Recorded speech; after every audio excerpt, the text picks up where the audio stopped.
Bismillahirrahmanirrahim. Assalamualaikum warahmatullahi wabarakatuh. Halo semua, perkenalkan saya Adelia Umi Habibah dengan NIM 231091111200020. Di sini saya tidak sendiri. Saya bersama teman saya bernama Siti Fadila Humairo AC dengan NIM 2319111200030.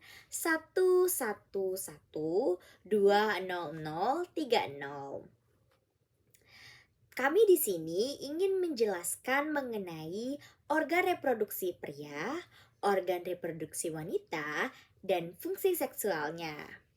Tujuan kami membuat video ini untuk memenuhi tugas mata kuliah anatomi dari Dr. Oski di Fakultas Kedokteran dan Ilmu Kesehatan Universitas Lambung Mangkurat.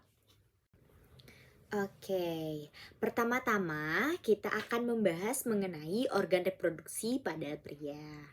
Nah, bisa kita lihat ini adalah gambaran dari luar organ reproduksi pria.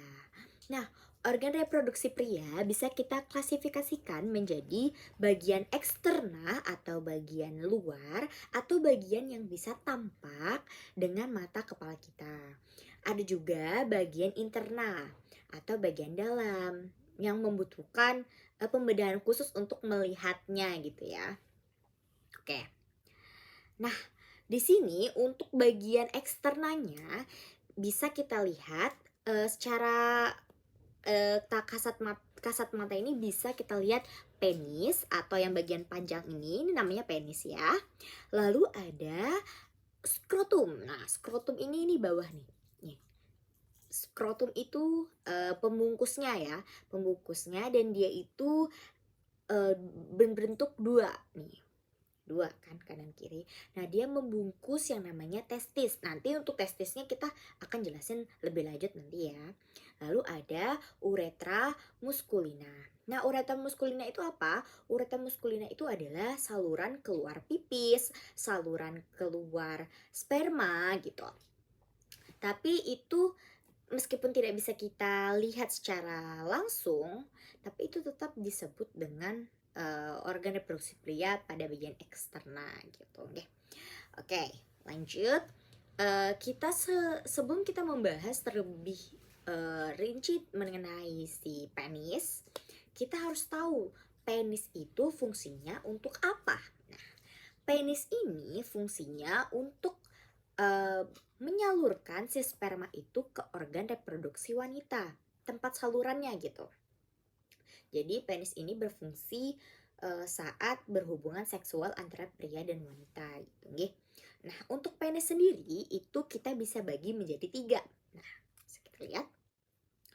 Untuk yang bagian bawah nih, yang kayak lancip di bawah ini, itu namanya glans penis. Nah, si glans penis ini itu bisa kita lihat dia dilapisi oleh kulit. Nah, kulitnya itu kita sebut dengan preposium. Nah, kita bisa sebut dengan preposium. Nah, untuk bagian ini ada yang kayak lipatan. Ini kita sebut dengan corona glans penis atau bagian yang membungkus si glans penis itu. Nah, untuk yang kulit preposium ini, nice to know, dia itu melipat ke dalam yang dimana di dalamnya itu ada mukusnya. Nah, itu yang pas kita sunat, nah itu yang dibersihkan yang di dalam situ ya. Lalu ada corpus penis. Nah, untuk corpus penis ini itu adalah bagian dari batangnya nih. Batang penis itu namanya corpus penis nih ya. Nah, untuk corpus penis sendiri itu bisa kita bagi menjadi 2. Ada corpus cavernosum dan corpus spongiosum. Nah, untuk corpus cavernosum itu dia terdiri sepasang. Nah, corpus cavernosum itu berisi banyak pembuluh darah. Nah, untuk sedang ejakulasi itu berfungsi untuk ereksi pada pria tersebut. Nah, untuk bagian corpus cavernosum ini kan tadi sudah saya singgung kalau misalnya dia itu sepasang. Nah, si corpus cavernosum ini ketika satu kita sebut disebut dengan corpus cavernosum. Tapi ketika dua-duanya kita sebut, namanya berubah menjadi corpora cavernosum. Nah, berubah menjadi corpora cavernosum ya. Lalu ada lagi corpus spongiosum. Nah, corpus spongiosum itu yang mana? Corpus spongiosum itu ada di belakangnya si corpus cavernosum. Nah, kan tadi sepasang. Nah, di bawahnya itu ada satu saluran nih. Nah, saluran itu berfungsi untuk tempat lewat si uretra itu. Nah, si corpus spongiosum ini itu dia tidak boleh sama sekali untuk kolaps karena dia bisa menekan si uretra itu. Kan pas ejakulasi itu dia bakal tertekan kan oleh corpus spongiosum, sehingga corpus cavernosum yang bakal ereksi kan corpus cavernosum. Nah, si corpus spongiosum itu kan bakal tertekan. Nah, itulah fungsinya di situ tuh lebih dijaga gitu, lebih tebal. Oke, selanjutnya itu ada bagian dari, kita balik lagi ke bagian corpus cavernosum ini ya, kanan kiri ini.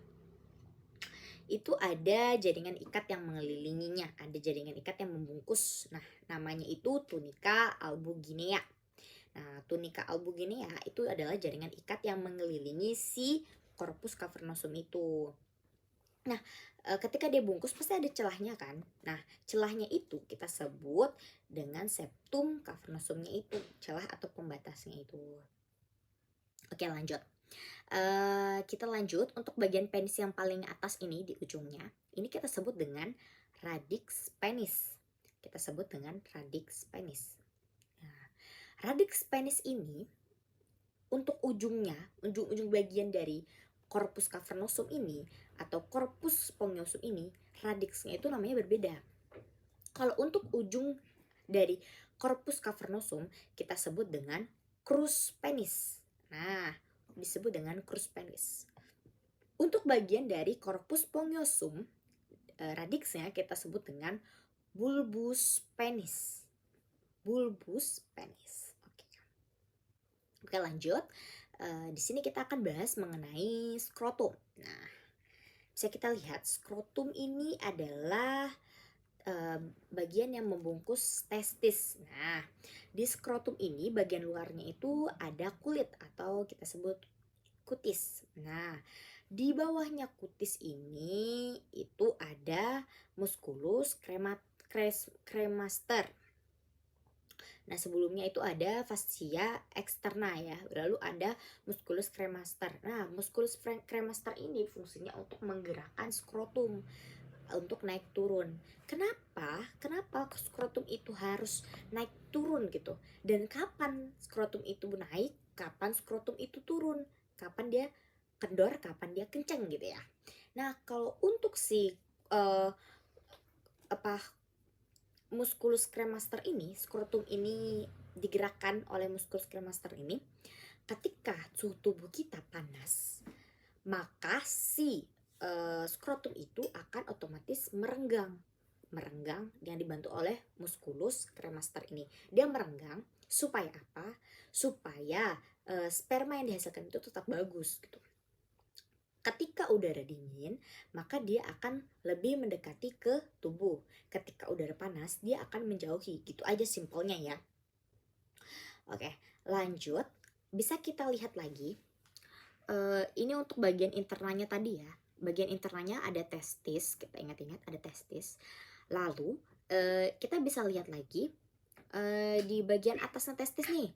Itu ada yang kayak kuning-kuning itu apa? Nah, itu namanya epididymis. Nah, epididymis itu berfungsi untuk mematangkan sperma dan tempat penyimpanan sperma sementara. Terus tadi ada testis kan? Mungkin kalian bingung testis itu fungsinya apa gitu. Nah, testis itu fungsinya untuk memproduksi sperma itu tadi gitu ya. Lalu ada kita lihat nih, di bagian skrotum ini ada kan yang kayak apa? Saluran yang naik nih masih di skrotumnya. Itu namanya ductus deferens. Ductus deferens. Nah, di atasnya ini lagi itu ada saluran lagi nih. Nah, nama salurannya itu funiculus spermaticus. Namanya apa? Funiculus spermaticus. Oke, lanjut kita akan bahas mengenai kelenjar-kelenjarnya ya. Untuk kelenjar-kelenjarnya itu ada kelenjar prostat atau kelenjar basah. Terus ada vesicula seminalis yang berisikan nutrisi. Nah, tadi kelenjar prostat yang basah itu berfungsi untuk membasahkan sperma yang asam dan untuk ketika laki-laki dan perempuan itu berhubungan seksual itu kan kita tahu kalau misalnya vagina itu asam ya.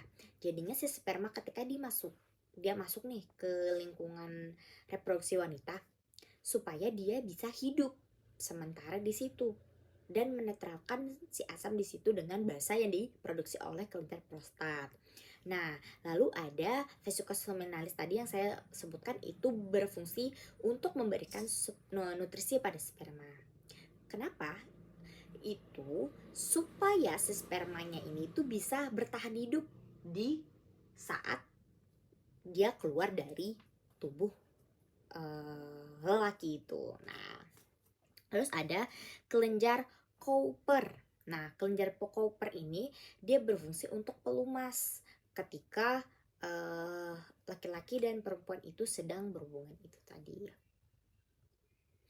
Oke. Untuk vaskularisasinya ada arteri dorsalis penis, terus ada arteri profunda penis, lalu ada arteri bulbu penis, lalu ada vena dorsalis superficial, lalu ada vena dorsalis profunda, lalu ada vena bulbi penis, dan untuk inervasinya ada nervus dorsalis penis. Tuh. Nah, untuk fungsi seksualnya itu selain dia berfungsi untuk menghasilkan cairan ejaculation, si organ reproduksi pria ini dia itu berfungsi juga untuk rangsangan seksual ya. Nah, rangsangan seksual ini ditimbulkan oleh saraf parasimpatisnya. Nah, saraf parasimpatis ini tadi itu dia akan melebarkan pembuluh darah vena yang tadi saya sebutkan di bagian corpus cavernosum tadi ya. Lalu dia akan terjadi penumpukan darah di situ. Nah, untuk tindakan seks sendiri itu ada 2 komponen yang harus kita pahami ya. Yang pertama ada ereksi, yang kedua ada ejakulasi. Nah, untuk ereksi ini itu ketika sperma itu dapat masuk gitu, masuk ke bagian saluran untuk tempat pengeluaran itu. Nah, untuk ejakulasi itu ketika sperma itu menyemprot. Nah, semen itu keluar juga karena kan sperma itu nggak bisa keluar sendirian, jadi dia ada komponen-komponen lain seperti semen gitu. Nah, dia bakal keluar melalui uretra dan penis.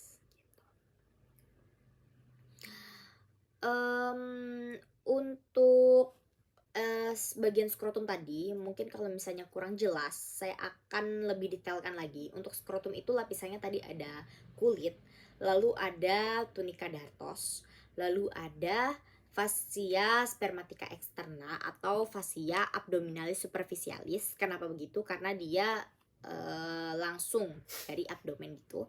Lalu ada musculus cremaster tadi. Lalu ada fascia spermatica interna. Okay. Lalu ada tunica vaginalis, lalu ada testis gitu. Nah, jadi testis itu pun tempat pembuatan spermanya juga dibuat, bukan ada bagian intinya lagi untuk membuat sperma itu. Gitu. Yang membuatnya itu adalah lobulus testis ya teman-teman.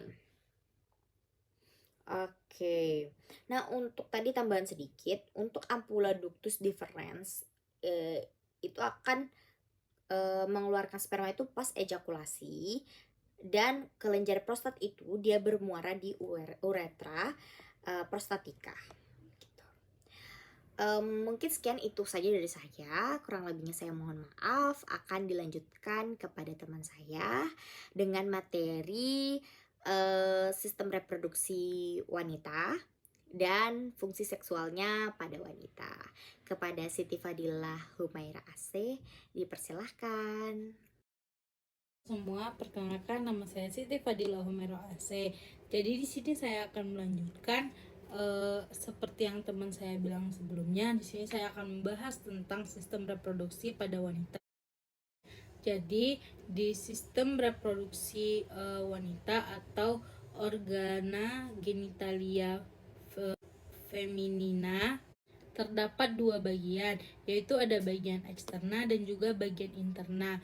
Untuk bagian eksterna di sini dia berfungsi melindungi bagian interna dari organ reproduksi wanita dan juga berfungsi untuk berhubungan seks. Organa genitalia feminina eksterna yaitu ada mons pubis, labia majora pudendi, labia minora pudendi, dan juga klitoris. Terus juga ada vestibulum atau vestibulum vaginae, dan juga glandulae vertibularis majores atau kelenjar Bartholin. Nama lain dari eksterna itu yaitu namanya vulva. Jadi ini terdiri dari beberapa bagian yang telah saya sebutkan sebelumnya ya. Yang pertama kita akan membahas tentang labia mayor. Jadi labia mayor itu tuh merupakan dua lipatan kulit luar yang melindungi bagian dalam organ genital. Dia ini memiliki jaringan adiposa dan kelenjar sebaceous. Selanjutnya ada labia minor. Labia minor ini dua lipatan kulit yang lebih kecil di dalam labia mayor tadi. Mereka ini lebih halus dan berisi kelenjar yang menghasilkan lubrikasi. Lubrikasi merupakan pelumas. Yang ketiga ada klitoris. Jadi klitoris merupakan struktur kecil yang sangat sensitif terletak di bagian atas labia minor tadi. Klitoris ini memiliki banyak ujung saraf dan berfungsi sebagai pusat rangsangan seksual pada wanita. Selanjutnya ada pembukaan uretra. Dia ini terletak di depan vagina dan merupakan jalur untuk keluarnya urin dari kandung kemih. Jadi untuk urin atau pembukaan uretra ini atau saluran dari kencing kita itu berbeda salurannya dengan keluarnya atau tempatnya terjadi pembuahan atau fertilisasi. Uretra sendiri lebih depan daripada rahim. Selanjutnya ada saluran vagina. Saluran vagina ini terletak di belakang pembukaan uretra dan merupakan lubang masuk ke dalam vagina atau uterus. Selanjutnya ada rahim atau uterus. Jadi fungsinya ini di mana embrio itu dapat berkembang menjadi janin selama masa kehamilan. Rahim juga terlibat dalam proses menstruasi karena saat penebalan dinding endometrium di situ tempatnya uterus ya. Dia akan mengalami penebalan. Struktur dari uterus sendiri dia berbentuk seperti buah pil terbalik dengan bagian bawah yang disebut serviks. Rahim ini terdiri dari 3 lapisan. Yang pertama ada endometrium. Endometrium ini lapisan dalam yang melapisi rongga rahim dan mengalami perubahan selama siklus menstruasi. Ini adalah tempat implantasi embrio atau tempat melekatnya embrio. Yang kedua ada myometrium. Myometrium sendiri dia merupakan lapisan otot yang tebal di tengah rahim. Otot ini berkontraksi selama menstruasi dan persalinan terjadi. Myometrium ini juga merupakan otot yang paling tebal di uterus. Selanjutnya ada perimetrium, yaitu lapisan terakhir dari uterus, yaitu lapisan luar rahim yang membungkus organ dan berfungsi sebagai pelindung. Selanjutnya ada serviks atau leher rahim. Fungsi dari serviks sendiri yaitu menghubungkan rahim dengan vagina, berfungsi sebagai saluran untuk aliran menstruasi keluar dari rahim dan sebagai jalur untuk sperma masuk selama hubungan seksual. Struktur dari serviks sendiri atau leher rahim ini yaitu bagian bawah rahim yang menonjol seperti ini ke dalam vagina. Serviks itu memiliki saluran yang disebut saluran serviks yang dibuka sedikit saat ovulasi untuk memfasilitasi masuknya sperma. Yang kelima ada ovarium. Ovarium ini indung telur. Fungsi dari ovarium yaitu memproduksi sel telur ovum dan hormon seks wanita seperti estrogen dan progesteron. Struktur dari ovarium itu yaitu dua organ berbentuk almond yang terletak di sisi kanan dan kiri rahim dan yang di sekitar panggul. Nah, setiap ovarium mengandung banyak folikel yang berisi sel telur. Jadi, di sini saya juga akan membahas bagaimana terjadinya pembuahan ataupun bagaimana jadinya saat tidak terjadinya pembuahan ya. Jadi pertama nanti di ovarium sel ovarium akan menghasilkan oosit dimulai dari masa suburnya wanita. Pastinya saat kita terjadinya pembuahan itu kita harus tahu di mana masa subur wanita tersebut. Nah, di sini nanti reproduksi wanita akan mengalami masa ovulasi di mana ovarium atau indung telur melepaskan sel telur atau ovum yang siap untuk dibuahi ya. Nah, sel telur tersebut kemudian akan bergerak melalui saluran tuba Fallopi hingga sampai pada rahim. Nah, nanti ovarium ini dia akan menunggu di ampula. Bagian ampula itu yang bagian sininya ya. Nah, di sini nanti dia akan menunggu dan akan terus berjalan sampai ke tuba Fallopi. Nanti di ujung tuba Fallopi atau bisa disebut penyempitannya itu di situ adalah ismus, di mana nanti bisa terjadinya beberapa kelainan pada kehamilan. Seperti bisa saja janin bisa melekat pada ismus karena ismus itu sangatlah sempit ya. Jadi bisa mengalami kehamilan di luar rahim. Proses terjadinya pembuahan itu tuh berlangsung selama 45 menit hingga 12 jam dari masa setelah terjadinya pembuahan. Nah, setelah sperma itu berhasil menembus dan masuk pada sampai inti sel telur atau ovum, nanti lapisan khusus akan mulai terbentuk untuk mencegah masuknya sperma lain ke dalam inti sel telur. Nah, nanti sperma dan sel telur pun akan bersatu untuk memulai proses pembuahan atau fertilisasi. Nanti sel telur yang telah bersatu tersebut akan bergerak dari tuba Fallopi menuju ke uterus dan nanti mereka akan membelah diri dan membentuk blaktokista. Umumnya, blaktokista akan sampai pada rahim dalam 3-4 hari setelah terjadinya pembuahan. Lalu, blaktokista tersebut akan mengapung di dalam rahim selama 2-35 hari sebelum menempel dan tertanam dalam lapisan dinding rahim atau terjadinya implantasi. Nah, di sini ovum yang sperma dan ovum itu telah bergabung itu dinamakan zigot ya. Apabila dia sudah menjadi berbentuk seperti yang saya bahas tadi tentang pembuahan pada ovarium itu dan terjadi pembentukannya ovum. Selanjutnya kita akan lanjut pada saluran tuba Fallopi atau tuba uterina. Jadi tuba uterina ini berfungsi untuk menyediakan saluran untuk sel telur bergerak dari ovarium ke rahim, tempat terjadinya fertilisasi seperti yang saya bilang tadi atau pembuahan ya. Fertilisasi ini biasanya terjadi di dalam tuba Fallopi ini atau tuba uterina. Jadi bentukan dari tuba Fallopi itu yaitu 2 tabung panjang yang melintas dari ovarium ke rahim. Bagian ujung tuba memiliki struktur yang berbentuk seperti jari yang disebut fibria yang membantu menangkap sel telur saat ovulasi.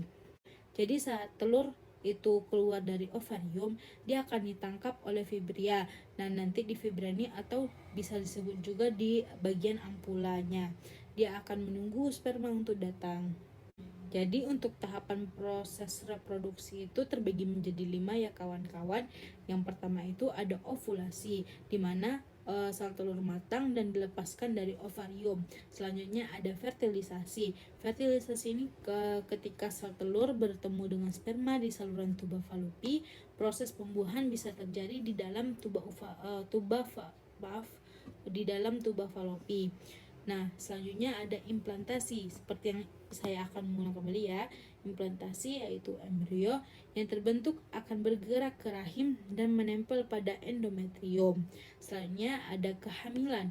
Kehamilan ini dimana embrio yang telah dibuahi itu yang telah menempel pada dinding endometrium pada uterus, dia akan berkembang menjadi janin dalam uterus. Selanjutnya ada persalinan, yaitu saat bayi siap untuk dilahirkan, rahim atau uterus itu akan berkontraksi untuk mengeluarkan bayi melalui vagina. Jadi pertama dia akan melewati serviks, selanjutnya dia akan melewati saluran vagina. Oke, untuk bagian-bagian dari vagina telah selesai. Lalu kita akan membahas kelenjar-kelenjar apa saja sih yang ada di dalam vagina. Oke, saya akan mulai. Mungkin beberapa sudah saya singgung tadi saat saya menjelaskan ini, tapi saya akan mencoba mengulang kembali ya, agar bisa lebih baik dan bisa secara rinci dijelaskan. Untuk organ sistem reproduksi pada wanita. Baik, di sini saya akan menjelaskan beberapa dari kelenjarnya ya, dan juga proses dari kelenjarnya tersebut saya akan jelaskan di sini. Baik, yang pertama itu ada kelenjar Bartholin. Jadi, kelenjar Bartholin ini berfungsi untuk menghasilkan cairan pelumas yang membantu melumasi bagian dalam vagina, terutama selama melakukan hubungan seksual. Ini juga membantu mengurangi gesekan dan meningkatkan kenyamanan saat berhubungan seksual. Dan juga untuk meningkatkan kenyamanan pada organ wanita karena organ wanita asam dan juga harus tetap basah. Struktur dari kelenjar Bartholin tersebut yaitu ada 2 kelenjar Bartholin. Dia ini masing-masing terletak di sisi kanan dan kiri pintu masuknya vagina, dekat dengan labia minor. Kelenjar ini juga memiliki saluran kecil yang mengalirkan cairan ke dalam vestibule vaginae. Yang kedua ada kelenjar Skene atau kelenjar parauretral. Jadi, kelenjar Skene atau kelenjar parauretral ini dia juga berfungsi menghasilkan cairan pelumas dan dia memiliki beberapa fungsi yang mirip dengan kelenjar prostat pada pria. Beberapa teori juga mengaitkan kelenjar ini dengan respons seksual. Struktur dari kelenjar Skene atau kelenjar parauretral ini yaitu terletak di sekitar pembukaan uretra di bagian depan vagina. Kelenjar ini memproduksi cairan yang mungkin berkontribusi pada lubrikasi uretra dan area sekitarnya. Yang ketiga, ovarium juga termasuk kelenjar teman-teman. Jadi ovarium itu kan indung telur. Dia memproduksi sel ovum serta hormon seks utama wanita, yaitu estrogen dan progesteron. Hormon ini mengatur siklus menstruasi, ovulasi, dan perubahan fisik lainnya seperti pada saat wanita mengalami pubertas, seperti suara yang semakin melengking ataupun perubahan bentuk tubuh. Seperti yang telah disinggung tadi, ovarium itu terdapat 2 ya. Dia tuh masing-masing itu berbentuk seperti almond. Dia juga terletak di sisi kanan dan kiri rahim. Nah, setiap ovarium juga mengandung banyak folikel di mana sel telur berkembang dan matang. Setiap bulannya, salah satu folikel akan melepas sel telur ovulasi selama siklus menstruasi. Jadi, teman-teman juga boleh tahu nih, kalau misalnya folikel itu dalam ovarium dihasilkan berjuta-juta, tetapi hanya satu yang bisa dibuahi karena dia akan melewati fase-fase yang sangat diminimalisir ya teman-teman. Oke, selanjutnya saya lanjutkan, yaitu ada kelenjar endokrin. Jadi kelenjar endokrin ini berfungsinya itu sebagai kelenjar endokrin. Dia itu memproduksi hormon yang mempengaruhi berbagai fungsi tubuh, termasuk siklus menstruasi, perkembangan seksual, dan juga kesehatan tulang. Jadi, struktur dari kelenjar endokrin sendiri, dia terletak di dalam ovarium itu sendiri, di mana hormon estrogen dan progesteron diproduksi dan dikeluarkan langsung ke dalam aliran darah. Jadi, untuk proses produksi hormon dalam ovarium ini akan memproduksi hormon estrogen dan progesteron yang mengatur siklus menstruasi, perkembangan sekunder seksual, dan kesiapan rahim untuk implantasi embrio. Selanjutnya juga ada untuk proses produksi sel telur, di mana folikel di ovarium akan mengembangkan sel telur yang dilepaskan selama masa ovulasi. Selanjutnya juga ada proses lubrikasi. Lubrikasi ini yaitu kelenjar Bartholin dan kelenjar sekren memproduksi cairan pelumas untuk memfasilitasi hubungan seksual dan menjaga kesehatan jaringan genital. Karena untuk vagina sendiri dia bersifat asam, dan apabila sperma masuk ke dalam vagina, dia itu harus bisa bertahan dalam keasaman dalam vagina. Maka dari itu Allah menciptakan organ reproduksi wanita dan pria itu berbeda-beda, sehingga kita mampu untuk mengagumi dan menjaga ciptaannya, karena ciptaannya itu telah sempurna. Karena itu kita juga disuruh mensyukuri apa yang kita punya. Dan dari situlah apabila kita memahami pelajaran ini, kita juga akan dapat ilmu-ilmu bagaimana sih Allah itu menciptakan, dan juga bagaimana kita bisa mensyukuri segala hal. Mungkin sekian dari video kami. Mohon maaf apabila ada kesalahan ataupun kekurangan karena kesempurnaan bukanlah milik kita, melainkan milik Allah. Undur maqalah wala tanzur man qala. Mungkin sekian, terima kasih banyak. Semoga bermanfaat bagi teman-teman semua. Sampai bertemu di video selanjutnya. Terima kasih banyak teman-teman. Assalamualaikum warahmatullahi wabarakatuh.